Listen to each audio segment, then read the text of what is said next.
સ્વામિનારાયણ સાક્ષાત અક્ષર પુરુષોત્તમ સર્વેભ્ય પરમાં શાંતિમ આનંદમ સુખમર્પયેત. શ્રી સ્વામિનારાયણ ભગવાનની જય. શ્રી અક્ષર પુરુષોત્તમ મહારાજની જય. શ્રી ગુણાતીતાનંદ સ્વામી મહારાજની જય. શ્રી પ્રમુખ સ્વામી મહારાજની જય. શ્રી મહંત સ્વામી મહારાજની જય. પ્રગટ ગુરુ હરિ પરમ પૂજ્ય મહંત સ્વામી મહારાજની આજ્ઞા અને આશીર્વાદથી આપણે બધા નિત્ય પ્રાતઃ કથાનો લાભ લઈ રહ્યા છીએ. આજે આપણા માટે જાન્યુઆરી મહિનાની 8મી તારીખ અને બુધવારનો મહાપવિત્ર દિવસ છે અને 1419મી સભા થાય છે અને કહત સહજાનંદ એ વિષય ઉપર 1070મો દિવસ થાય છે. બ્રહ્મ સ્વરૂપ યોગીજી મહારાજ 1955ની અંદર પ્રથમ વખત આફ્રિકાના પ્રવાસની અંદર વધારેલા. તો પ્રથમ પ્રવાસ 13મી એપ્રિલ અને 1955 સંવત 2011 ચૈત્રવડ છઠના રોજ સ્વામિનારાયણ સંતો સર્વપ્રથમ વખત યોગીજી મહારાજના નેતૃત્વ સાથે આફ્રિકાની ધરતી ઉપર પધાર્યા. યાત્રામાં સાથે યજ્ઞપ્રિય સ્વામી કહેતા મોટા સ્વામી અને યોગીજી મહારાજે સાથે લીધેલા. કેન્યા, યુગાન્ડા, ટાંઝાનિયા ત્રણેય દેશના અનેક ગામ શહેરોની અંદર 188 દિવસ સુધી, એટલે કહેતા કે 6 મહિના અને 5 દિવસ સુધી સુદીર્ઘ વિચરણ બાદ યોગીજી મહારાજ તારીખ 18 ઓક્ટોબર 1955ના દિવસે આફ્રિકાથી વિદાય થઈ 4 દિવસ એડન રોકાઈ અને ભારત પધાર્યા હતા. યોગીજી મહારાજનો બીજો પ્રવાસ આફ્રિકાની ધરતી તારીખ 14 ઓક્ટોબર 1959ના રોજ પુનઃ બ્રહ્મ સ્વરૂપ યોગીજી મહારાજના ચરણ સ્પર્શથી પાવન થઈ પ્રમુખ સ્વામી મહારાજ, સંત વલ્લભ સ્વામી, બાલમુકુંદ સ્વામી, વિનુ ભગત એટલે મહંત સ્વામી મહારાજ વગેરે આ ધરતી પર વિચરણ કર્યું. ટાંગાનિકા, યુગાન્ડા, કેન્યા, મધ્ય આફ્રિકામાં ઝામ્બિયા, રોડેશિયા, ઝિમ્બાબ્વે, ન્યાસાલેન્ડ, મલાવી તેમજ છેક દક્ષિણ આફ્રિકાની સરહદ સુધી ભીડાભરું વિચરણ કર્યું અને સેંકડો ગામોને પાવન કર્યા. યુગાન્ડાના દેશોનામાં ટરોરો, જિન્જા અને કંપાલામાં મંદિરો કર્યા. જૂન 1960ને શુક્રવાર વિદાય 7 માસ અને 23 દિવસ 103 જુદા જુદા શહેરોની અંદર 20,000 માઇલનું લાંબુ વિચરણ બ્રહ્મ સ્વરૂપ યોગીજી મહારાજે કર્યું. ત્રીજો પ્રવાસ 5મી ફેબ્રુઆરી 1970 થી 24 મે 1970 સુધી 3 મહિના અને 19 દિવસ બ્રહ્મ સ્વરૂપ યોગીજી મહારાજે કેન્યા, યુગાન્ડા અને ટાંઝાનિયા એ 3 દેશોમાં સત્સંગ વિચરણનો લાભ આપ્યો. જેમાં પ્રમુખ સ્વામી મહારાજ, મહંત સ્વામી મહારાજ સહિત 16 સંતો તથા 31 હરિભક્તો પણ જોડાયા હતા. 10મી ફેબ્રુઆરી અને 1970ની વસંત પંચમી સંવત 2026ના મંગળવારના દિવસે નૈરોબી મંદિરની પ્રતિષ્ઠા યોગીજી મહારાજે કરી. 19 મે 1970 વૈશાખ સુધી તેરસ અને 2026ના દિવસે શાસ્ત્રીજી મહારાજની પ્રથમ ઇટાલિયન આરસની મૂર્તિ નૈરોબીમાં પધરાવાઈ.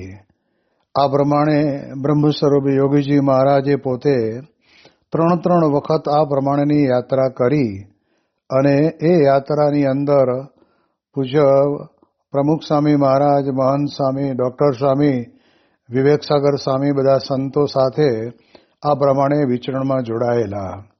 યોગીજી મહારાજ જ્યાં જ્યાં ગયા ત્યાં હરિભક્તોનો સમુદાય સાથે લઈને ગયેલા.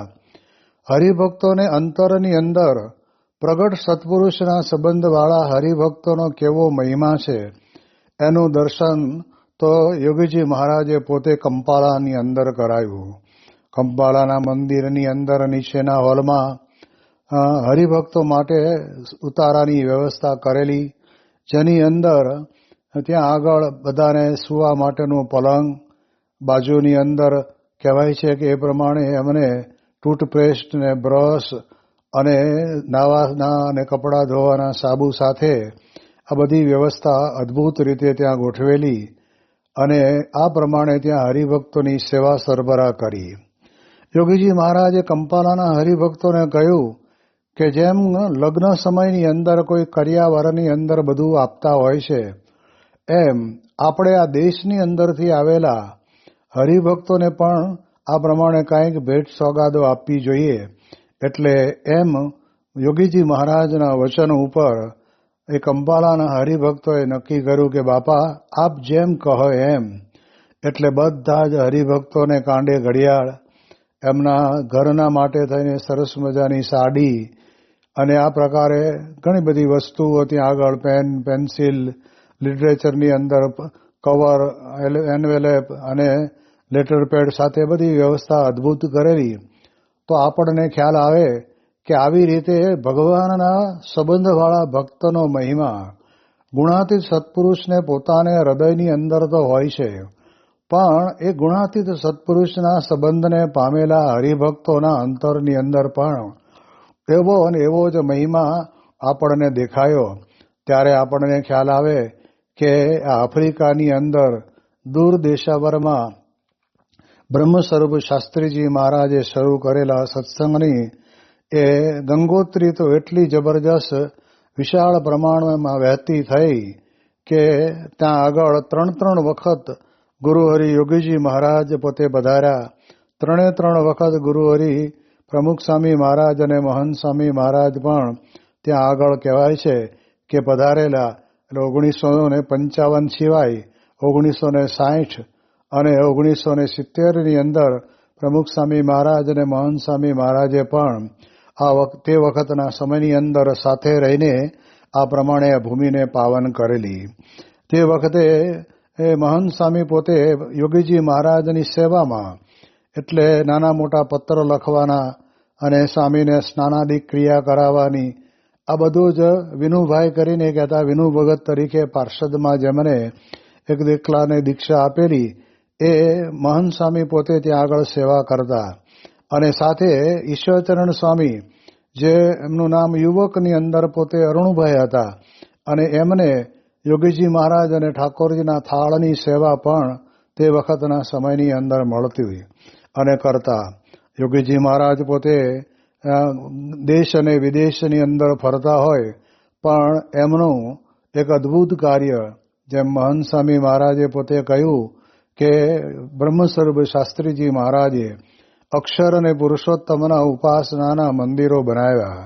અક્ષર અને પુરુષોત્તમની ઉપાસનાનો અદ્ભુત બગીચો એ ખીલ્યો, પણ એને પાણી, ખાતર અને ખેડ કરવાનું કામ એ યોગીજી મહારાજે પોતે ઉપાડ્યું અને નક્કી કર્યું કે આપણે આ બધા જ અક્ષર અને પુરુષોત્તમને સિદ્ધાંતને સમજવાવાળા ભક્ત સમુદાયને અને સત્સંગ સમુદાયને મંદિરોની અંદર અને નાના મોટા બાલિકાઓ, યુવક યુવતીઓના જીવની અંદર બરાબર સત્સંગ વિશેષ દ્રઢ થતો રહે, એના માટે યોગીજી મહારાજે એક આગવો સંકલ્પ કર્યો કે જેમ બગીચાને સાચવવા માટે માળી વ્યવસ્થિત અને જ્ઞાન સાથેનો સમજુ હોય તો બગીચો સરસ મજાનો લીલો પલ્લવ રહે, એમ આ અક્ષર પુરુષોત્તમનો બગીચો લીલો પલ્લવ રાખવા માટે યોગીજી મહારાજ મનોમન તો સંકલ્પ કરીને બેઠેલા કે આપણે ગઢડા મંદિરની અંદર જ્યારે કળશ ચડાવવામાં આવે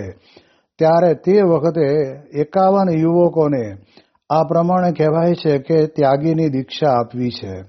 આવો સંકલ્પ યોગીજી મહારાજ કરતા, જેની વાત પૂજ્ય ઈશ્વરચરણ સ્વામી ઘણી વખત પણ કરતા, પૂજ્ય મહંત સ્વામી પણ કરતા.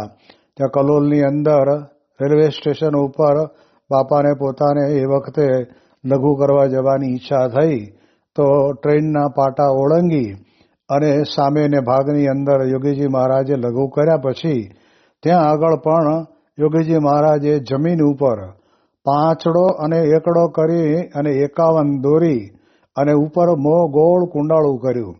અને તે વખતે સ્વામીને પૂછ્યું, બાપા શું? સ્વામીએ તે વખતે સંકલ્પ જાહેર કર્યો કે આપણે ગરડાના કળશ વખતે 51 યુવકોને સંતો બનાવવા છે, ભાગવતી દીક્ષા આપી છે, એમાં તમને રંગવાના છે. આ પ્રકારનું જ્યારે કહેવાય કે યોગીજી મહારાજ પોતે આ પ્રમાણે પોતાના અંતરની અંદર રહેલા સંકલ્પને એ પૂરો કરવા માટે આ પ્રમાણે પ્રયત્ન કરતા. વિનુભાઈ તો પોતે પાર્ષદ બની ગયા હતા. સૌ પ્રથમ ભણેલા ગણેલા હોશિયાર અને આ પ્રમાણે જેને કહેવાય ને કે અક્ષરધામમાંથી પધારેલા ગુણાતીત પરંપરાના ગુરુવર્ય એ પોતે તો પાર્ષદ દીક્ષા લઈ લીધેલી.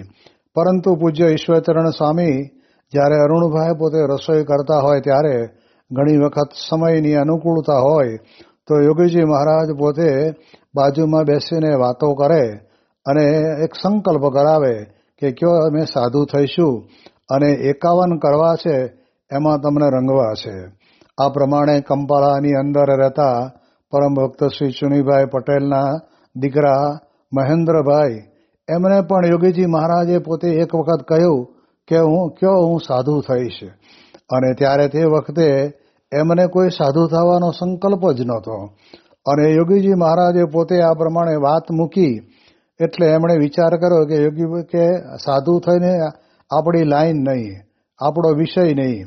એટલે બહુ કંઈ એમને હરખો જવાબ આપ્યો નહીં.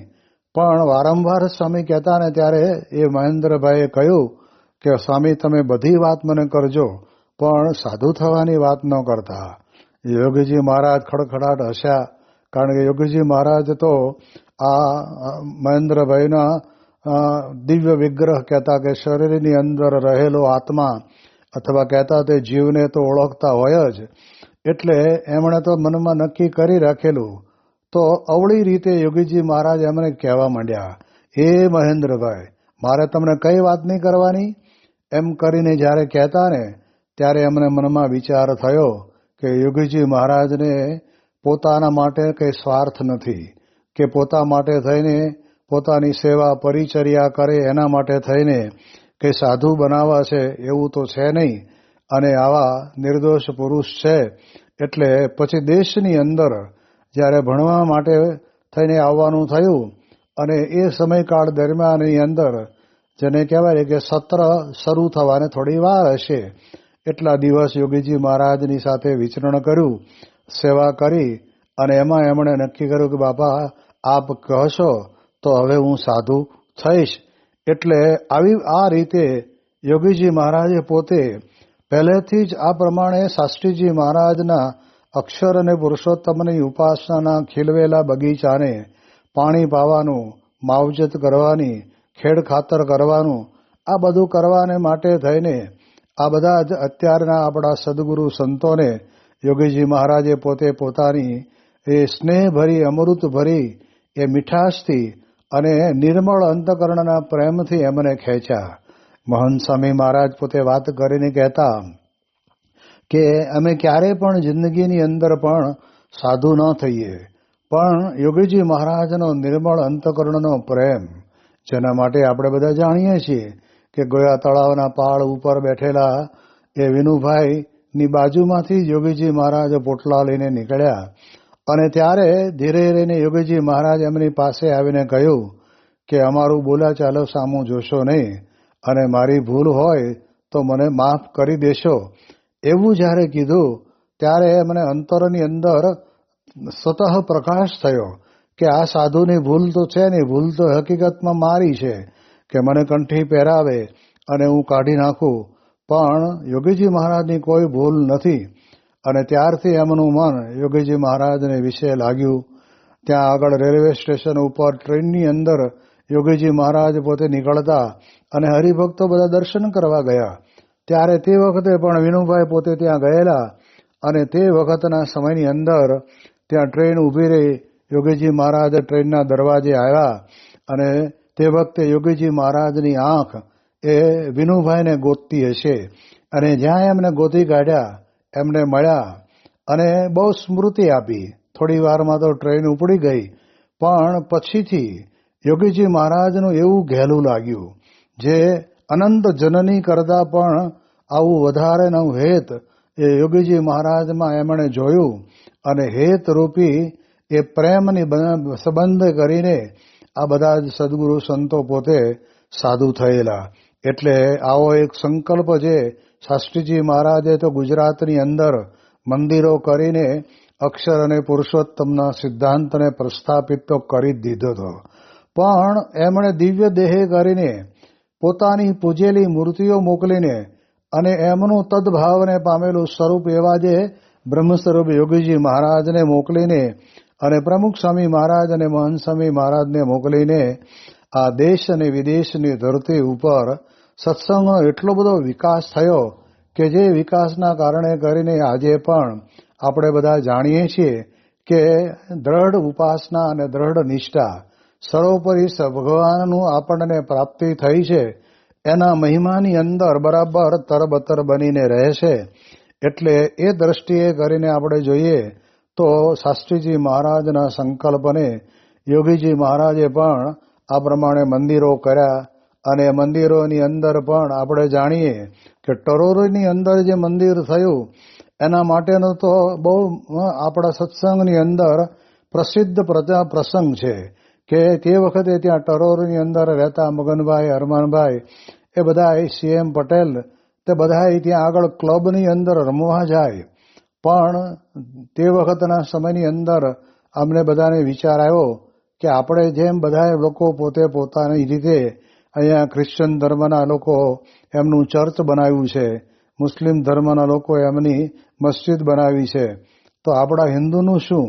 એટલે એમ સમજીને તે વખતના સમયની અંદર ટરોરોની અંદર મંદિર કરવાના શ્રી ગણેશ મંડાયા અને તે વખતે CM પટેલ પણ એ અરમાનભાઈ અને મગનભાઈના યોગની અંદર આવ્યા અને જબરજસ્ત સત્સંગનો રંગ લાગ્યો.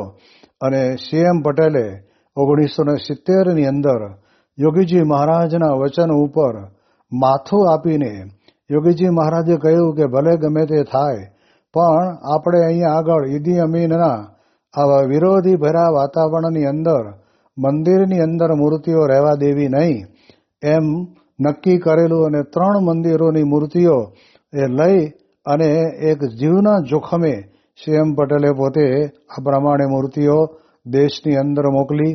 તો આપણને ખ્યાલ આવે કે આ પ્રમાણે CM પટેલ પણ એવા નિષ્ઠાવાળા હરિભગત અને એ પ્રમાણે ત્યાં આગળ ટરોરોની અંદર મગનભાઈ પણ એવા જ નિષ્ઠાવાળા.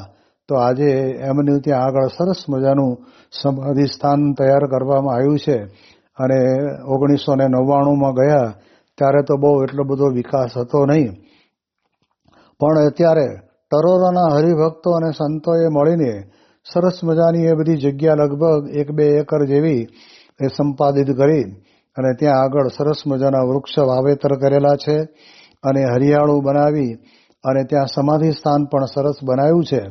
તો એ એવા ભગવાનના ભક્ત કે જે ભક્તોને માટે થઈને આપણે કહે છે કે એ ભલે આ દેહ કરીને આ પૃથ્વી ઉપર નથી, પણ આજે વિશ્વની અંદર જ્યાં જ્યાં હરિભક્તોના હૃદયની અંદર સત્સંગ બરાબર લાગી આવ્યો છે, સત્સંગ બરાબર દ્રઢ થયો છે, એ બધાનું મૂળ કારણ તો આપણે જાણીએ એ પ્રમાણે અરમાનભાઈ ને મગનભાઈ હવે જ્યારે એ લોકો ટ્રેનની અંદર રેલવેમાં નોકરી કરતા હતા ત્યારે તે વખતે પણ રેલવેની એ નોકરી પૂરી કરી અને પછી કથા વાર્તા કરવા જવાનું થાય ત્યારે તે વખતના સમયની અંદર જો જમીને જાય તો મોડું થાય, એટલે બધાને કથા વાર્તાનો લાભ મળે એટલે જમવાનું પણ ત્યાગ કરી દઈને એ હરિભક્તોએ પોતે ત્યાં આગળ કથા વાર્તા કરી છે.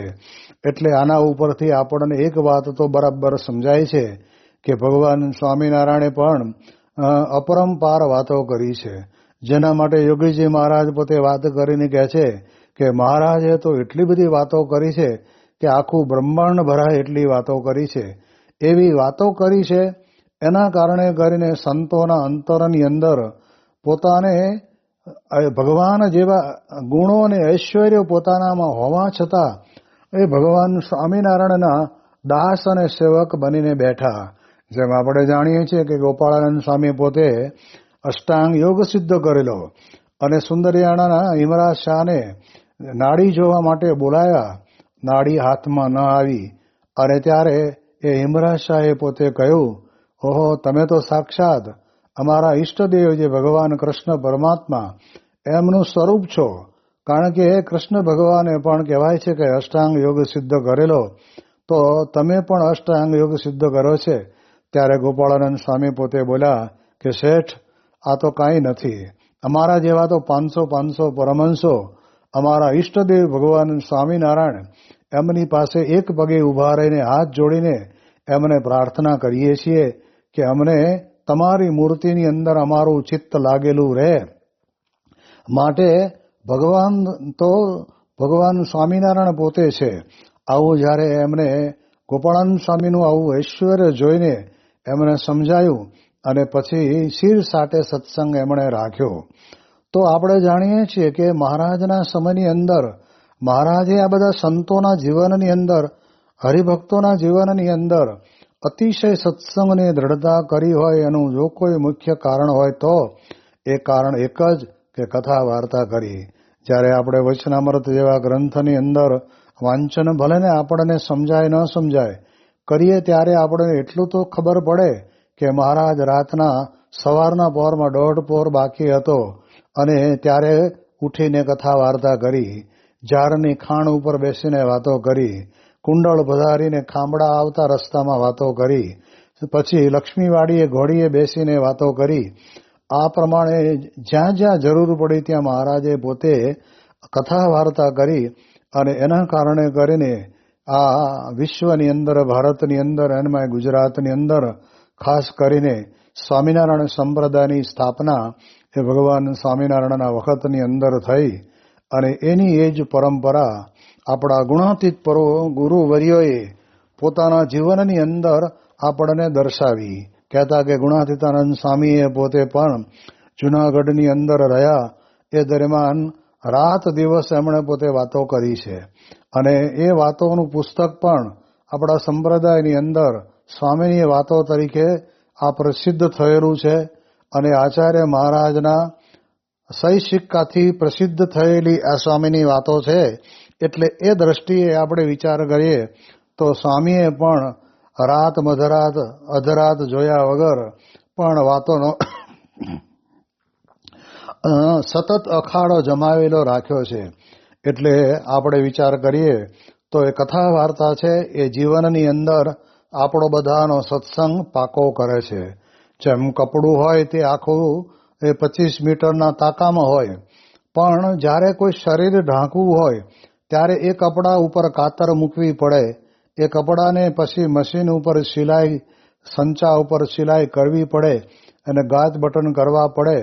એ કરીએ એટલે ગમે તેવો માણસ હોય એના છાતી ઉપર ગમે તે પ્રકારની નાની મોટી રોગની પરિસ્થિતિ થઈ હોય તો પણ એને ઢાંકી દે અને કોડ કે બીજો નાનો મોટો કંઈ ખરાબો થયો હોય તો એને ઢાંકીને એ વસ્ત્ર છે એ માણસને શોભામાં અભિવૃદ્ધિ કરે છે.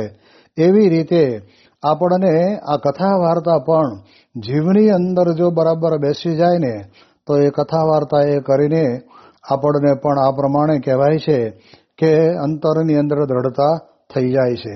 એટલે આવી રીતે બ્રહ્મ સ્વરૂપ યોગીજી મહારાજે 3 વખત આફ્રિકાના દેશની અંદર વિચરણ કર્યું અને વિચરણ કરીને આપણે જાણીએ એ પ્રમાણે હરિભક્તો કેવા તૈયાર કર્યા.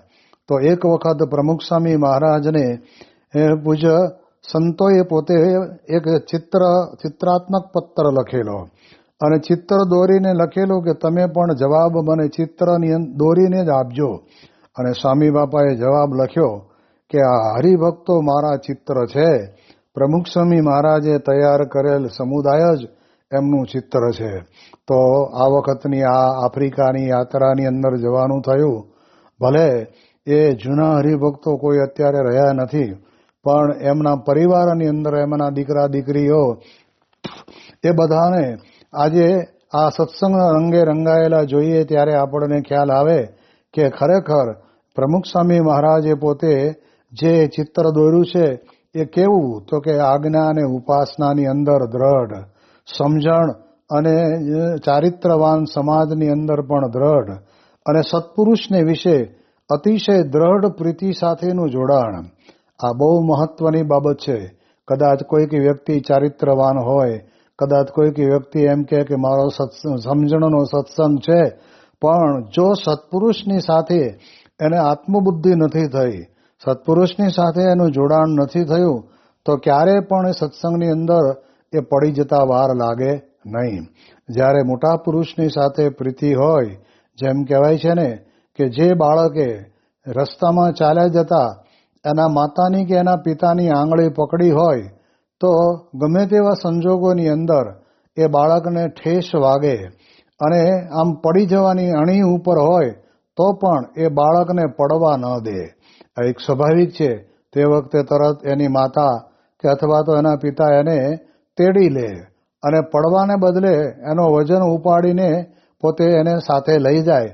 એમ ગુણાતીત સત્પુરુષની સાથે જેટલી આપણને પ્રીતિ થઈ છે, એટલી જ પ્રીતિ જો આપણા અંતરની અંદર બરાબર દ્રઢ થયેલી હોય તો એ સત્પુરુષ પોતે આપણને ક્યારેય સત્સંગની અંદરથી પડવા દે નહીં.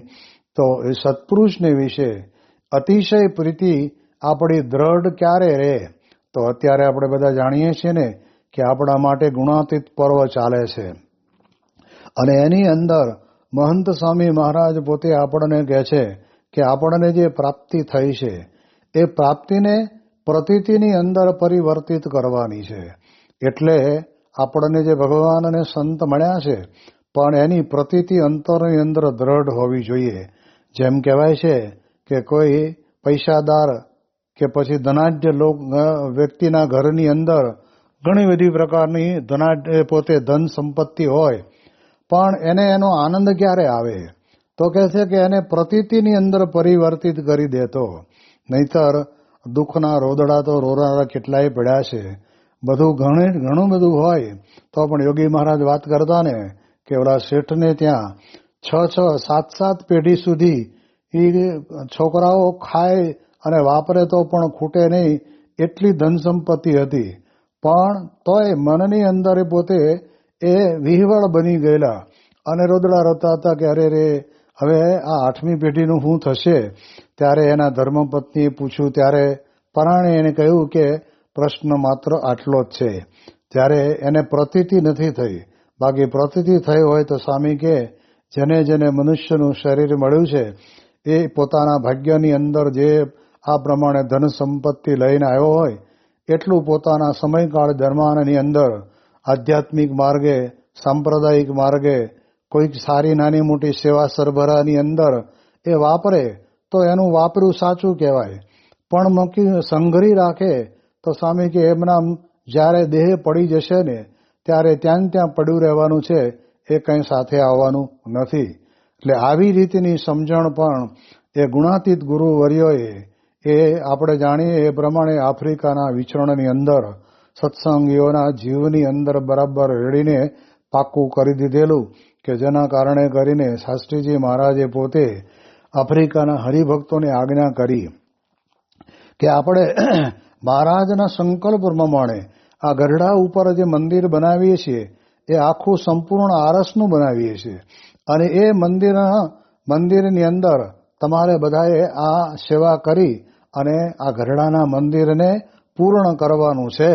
આવી રીતે જ્યારે શાસ્ત્રીજી મહારાજ પોતે કહે તે વખતે તો કંઈ આટલી બધી રિદ્ધિ સિદ્ધિ કાંઈ એ હરિભક્તોને હતી નહીં, પણ જે કંઈ હોય એમાંથી થોડું અર્પણ કરીને પણ ગરડા મંદિરના એ નિર્માણની અંદર જબરજસ્ત એમણે બધાએ સેવા કરી અને એના કારણે કરીને આજે સ્વાભાવિક રીતે આપણને યાદ દેવું ઘટે કે ગઢડાના શિખરબદ્ધ મંદિરની અંદર આફ્રિકાના હરિભક્તોની અપરંપાર સેવા અને યોગીજી મહારાજે પણ 3 વખત ગયા પછી પણ એવો સત્સંગ બરાબર ધરબીને પાકો કરાયો તો દર વર્ષે શ્રાવણ મહિનામાં ચાતુર્માસની અંદર દરેક મંદિરો, દરેક ક્ષેત્રોની અંદરથી, દરેક ગામોમાંથી હરિભક્તો પોતે ગોંડલની મહાપૂજા લખાવે, સારંગપુરની લખાવે, બોચાસણની લખાવે, અટલાદરાની લખાવે. એ ભલે 5-5, 10-10, 15-15 મહાપૂજા હોય, પણ એ મહાપૂજા લખાવી અને પણ સેવા આ પ્રમાણે કરતા.